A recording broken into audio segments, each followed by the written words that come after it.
Praise the Lord.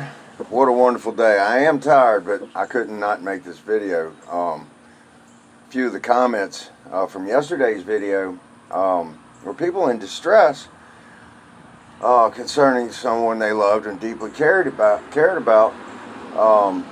thinking the Bible's a bunch of fairy tales, thinking that Christ isn't real, made up, and all that stuff. I'm very knowledgeable in that because I was one. And events happen, and the Bible does say that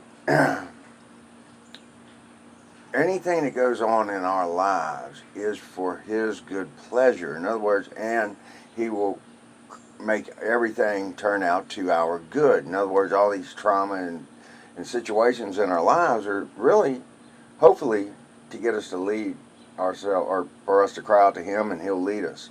And that's what happened to me. I was agnostic, atheist, anti-religious. I don't know what I was, but I just didn't seek God or care to know Him because I was so successful in life. I believed in myself. I believed in my abilities, and I just didn't think or consider God. And that's why I'm so pointed at trying to break down the lies that prevent us from seeing Him. And it's those little things, and I'm not going to get into them here. And I'm going to try to keep this short, even though we're talking about me. So without trying to put my ego in it, I'm just going to try to tell the story quickly. Someone I loved asked me if I believed in God or heaven. And I didn't care. I didn't feel like I needed it, wanted it, or had I ever really considered it. But for that person, I wanted there to be something beyond this life. And so I thought about it.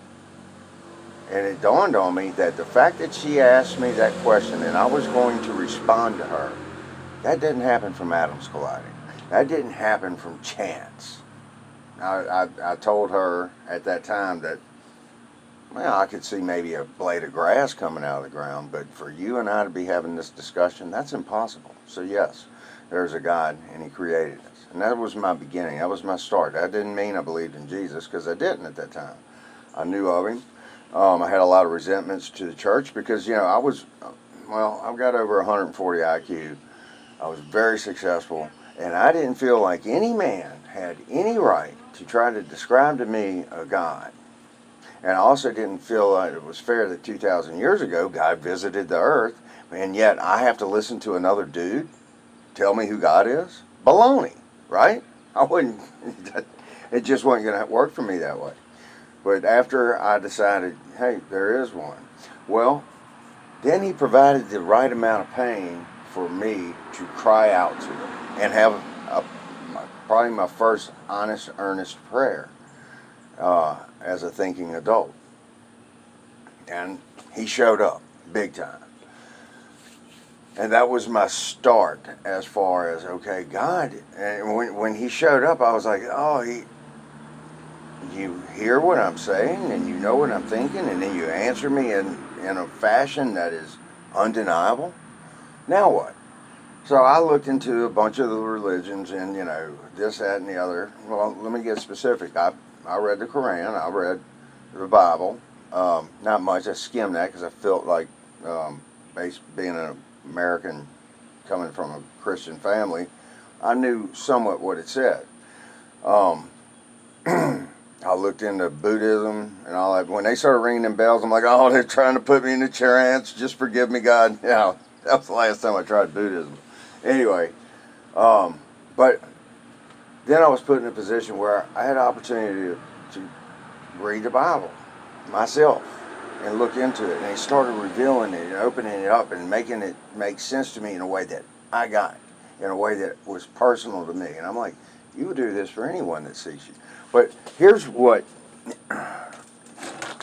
normally I just open the Bible and ask Him to guide me. But because of what we're talking about here, these verses are the ones I was like, He's telling me from 2,000 years ago exactly what I need to hear. And what it is, it's Acts chapter 5, and it starts in 35. And to give you a synopsis, two of the apostles were brought before the ruling council of Israel. I'm just making this brief. And one of the leaders of that council, they had been told time and again, do not preach in the name of Jesus.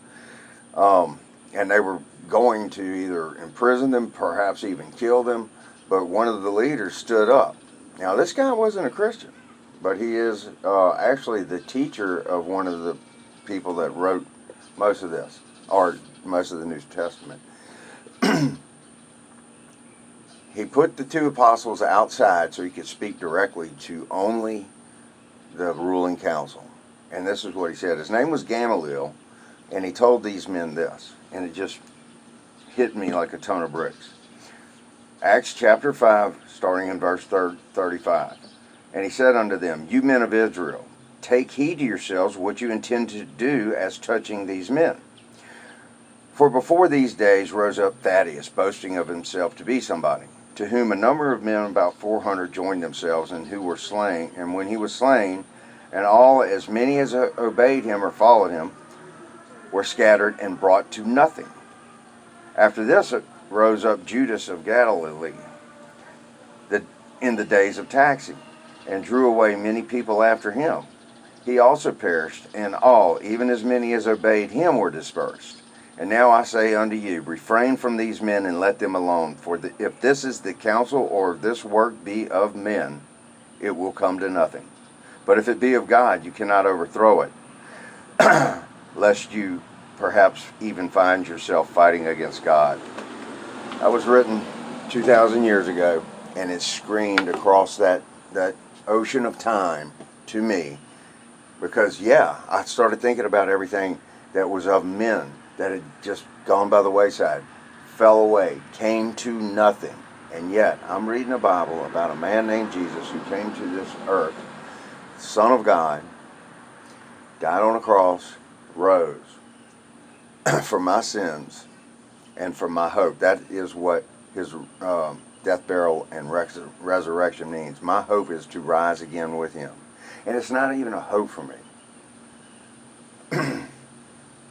I have seen him in a way that it's not even a faith, it's a knowledge. And here's the thing, if you have a lost person, they need to probably go through some pain where they cry out to a God that they didn't know, just like me. I didn't know him, but I cried out to him, and he answered me. Then he led me, because I knew it was undeniable and unmistakable.